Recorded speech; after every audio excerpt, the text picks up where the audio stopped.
ദൈവത്തിന് മഹത്വം. ഉറപ്പും ധൈര്യവുമുള്ളവനായിരിക്ക. നിന്റെ ദൈവമായ യഹോവ നീ പോകുന്നിടത്തൊക്കെയും നിന്നോട് കൂടെയുള്ളതുകൊണ്ട് ഉറപ്പും ധൈര്യവുമുള്ളവനായിരിക്ക.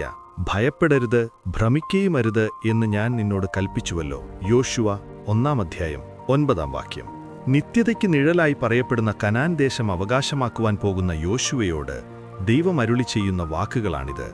സ്വർഗക്കനാനെ അവകാശമാക്കുവാൻ ജീവിതയാത്ര ചെയ്യുന്ന നമ്മുടെ ജീവിതത്തിൽ ഞാനോ ലോകാവസാനത്തോളം എല്ലാ നാളും നിങ്ങളോട് കൂടെയുണ്ട് എന്ന ഉറപ്പ് നൽകിയ നമ്മുടെ കർത്താവായ യേശുക്രിസ്തു ജീവിത അവസാനം വരെയും നമ്മോട് കൂടെയിരിക്കുന്നതിനാൽ ഭയപ്പെട്ടു ഭ്രമിക്കാതെ ഉറപ്പോടും ധൈര്യത്തോടും കൂടെ നാം നമ്മുടെ ക്രിസ്തീയ ജീവിതം നയിക്കുന്നു.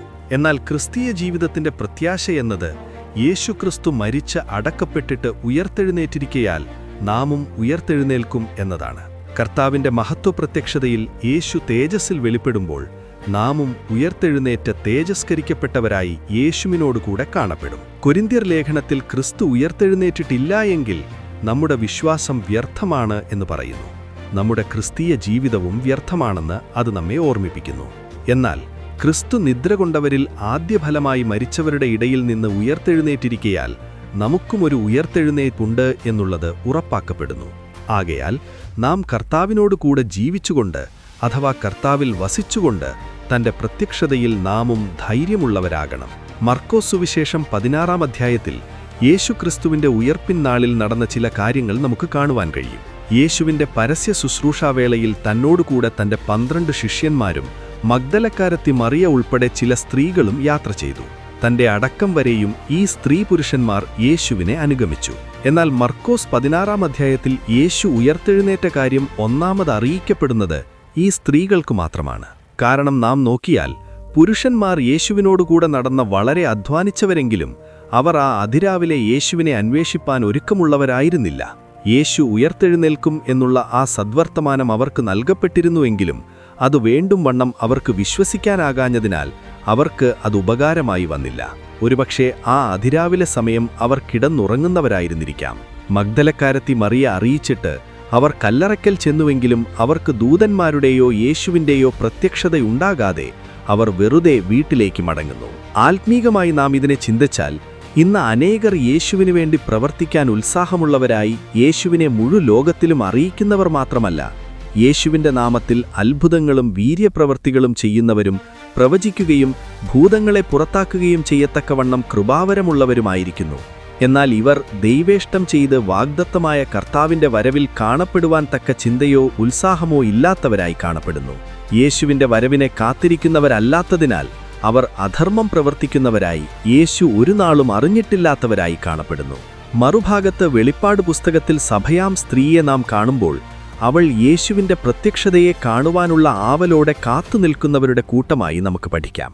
അതുകൊണ്ടുതന്നെ കല്ലറയ്ക്കൽ വന്ന യേശുവിന്റെ ശിഷ്യന്മാരായ പത്രോസിനും യോഹന്നാനും കാണുവാൻ കഴിയാത്ത യേശുവിന്റെ ഉയർപ്പിന്റെ അവസ്ഥയെ ദൈവം ദൂതന്മാരാലും യേശുവിനാലും ആ സ്ത്രീകൾക്ക് വെളിപ്പെടുത്തിയതുപോലെ കർത്താവിന്റെ പ്രത്യക്ഷതയ്ക്കായി കാത്തുനിൽക്കുന്ന സഭയ്ക്ക് ആ വെളിപ്പാട് ദൈവം നൽകുന്നു.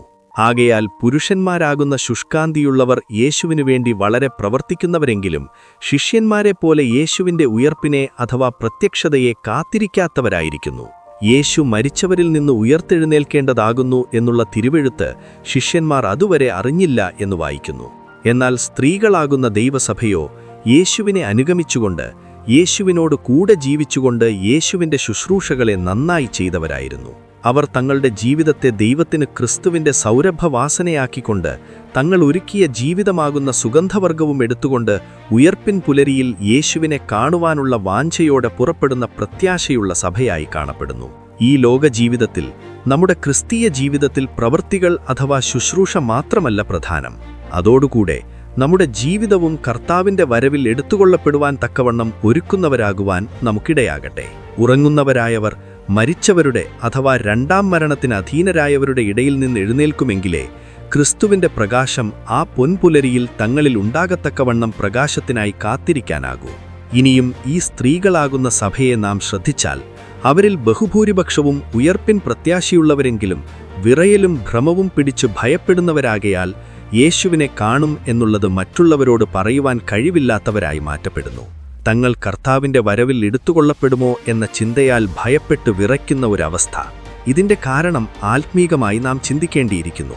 സ്ത്രീകൾ ജീവന്റെ കൃപയ്ക്ക് കൂട്ടവകാശികളാണെങ്കിലും ബലഹീന പാത്രങ്ങളാണ് എന്ന് വായിക്കുന്നു. ഞാൻ ആകുന്നത് കൃപയാലാകുന്നു എന്ന് പറയത്തക്കവണ്ണം കൃപ പ്രാപിച്ചവരെങ്കിലും തങ്ങളുടെ സഭാജീവിതത്തിൽ തങ്ങൾ ആത്മീകരല്ല, ജഡീകരായി കാണപ്പെടുന്നു. ജഡത്തിന്റെ ബലഹീനതയിൽ നിമിത്തം പലവിധ പാപപ്രവർത്തികൾ ചെയ്തവരായി ദൈവരാജ്യം അവകാശമാക്കുവാൻ കഴിവില്ലാത്തവരെന്ന ഭയത്തിൽ കഴിയുന്നവർ, കർത്താവിന്റെ വരവ് എന്ന് കേൾക്കുമ്പോഴേ കൈവിടപ്പെടുമോ എന്ന ഭയത്താൽ വിറയ്ക്കുന്നവർ. എന്നാൽ ജഡത്തിന്റെ ബലഹീനത നിമിത്തം കഴിയാഞ്ഞതിനെ സാധിപ്പിക്കുവാൻ ലോകത്തിൽ വന്ന യേശു നമ്മുടെ ബലഹീനതയെ അറിഞ്ഞ് നമ്മോട് പറയുന്നത്, എന്റെ കൃപ നിനക്ക് മതി, എന്റെ ശക്തി ബലഹീനതയിൽ തികഞ്ഞുവരുന്നു എന്നാണ്. മറ്റൊരു നിലയിൽ ജഡം ബലഹീനമെങ്കിലും ആത്മാവിൽ ഒരുക്കമുള്ളവരായി ഉണർന്നിരുന്ന് കൃപയ്ക്കായി പ്രാർത്ഥിക്കുവാനാണ് യേശു ആവശ്യപ്പെടുന്നത്. ആകയാൽ നമ്മുടെ ബലഹീനതയെ ഗണ്യമാക്കാതെ ആത്മാവിൽ ആഗ്രഹവും ഉത്സാഹവുമുള്ളവരായി ദൈവകൃപയാൽ കർത്താവിന്റെ വരവിൽ എടുത്തുകൊള്ളപ്പെടുവാൻ ആഗ്രഹിച്ച് അന്ന് നമുക്കായി വെളിപ്പെടുവാനുള്ള കൃപയിൽ പൂർണ്ണ പ്രത്യാശ വെച്ചുകൊണ്ട് പ്രാർത്ഥിക്കുവാനിടയാകണം. ദൈവാത്മാവ് നമ്മുടെ ബലഹീനതയ്ക്ക് തുണനിന്നുകൊണ്ട് നമ്മെ പ്രാർത്ഥിപ്പാൻ സഹായിക്കുന്നു. സംഭവിക്കാനുള്ള എല്ലാറ്റിനും ഒഴിഞ്ഞുപോകുവാനും മനുഷ്യപുത്രന്റെ മുൻപിൽ നിൽക്കുവാനും പ്രാപ്തരാകേണ്ടതിന് സദാകാലവും ഉണർന്നും പ്രാർത്ഥിച്ചും കൊണ്ടിരിപ്പീൻ എന്ന് യേശു നമ്മോട് ആവശ്യപ്പെടുന്നു. ഗെത്സമേനെ തോട്ടത്തിൽ നാം നോക്കിയാൽ പ്രാർത്ഥിപ്പാൻ ഉണർത്തപ്പെട്ടിട്ടും ഉറങ്ങുന്നവരായി കാണപ്പെടുന്ന ശിഷ്യന്മാർ പരീക്ഷ വന്നപ്പോൾ ഓടിപ്പോകുന്നു. ഉയർപ്പിൻ പ്രഭാതത്തിലും അവർ ഉറങ്ങുന്നവരായി കാണപ്പെടുന്നു. എന്നാൽ അതിശ്രദ്ധയോടെ പ്രാർത്ഥിച്ച യേശുവോ ഉറച്ച നിലവിളിയോടും കണ്ണുനീരോടും കൂടെ ദൈവത്തോട് പ്രാർത്ഥിച്ചതിനാൽ മരണത്തിൽ നിന്ന് വിടുവിക്കപ്പെട്ട് ഉയർപ്പിക്കപ്പെടുന്നു. പ്രാർത്ഥനാ ജീവിതമുള്ളവരായാൽ നമുക്കും തന്റെ പ്രത്യക്ഷതയിൽ ഭയന്ന് ഭ്രമിക്കുന്നവരാകാതെ ഉറപ്പും ധൈര്യമുള്ളവരായി നിൽക്കാൻ കഴിയും.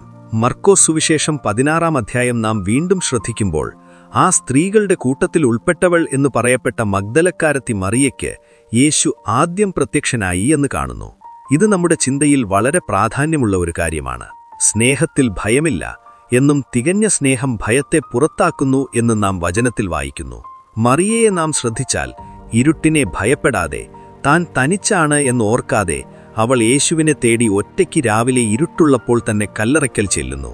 ഉത്തമഗീതത്തിൽ അനേക സ്ത്രീകളെക്കുറിച്ച് പറഞ്ഞിട്ട് പ്രാവും നിഷ്കളങ്കയുമായവൾ ഒരുത്തി മാത്രമെന്ന് പറയപ്പെട്ടിരിക്കുന്ന ശൂലേംകാരത്തിയെ ഇവിടെ നമുക്ക് ചിന്തിക്കാം. താൻ തന്റെ പ്രിയനുള്ളവൾ എന്ന ഉറപ്പും ധൈര്യമുള്ളവളാണവൾ. രാത്രിയിലെ ഭയത്തെയും വഴിയിലെ പ്രതികൂലതയെയും കണ്ടു ഭ്രമിക്കാത്തവളായി തന്റെ പ്രിയനെ തേടിവരുന്നു.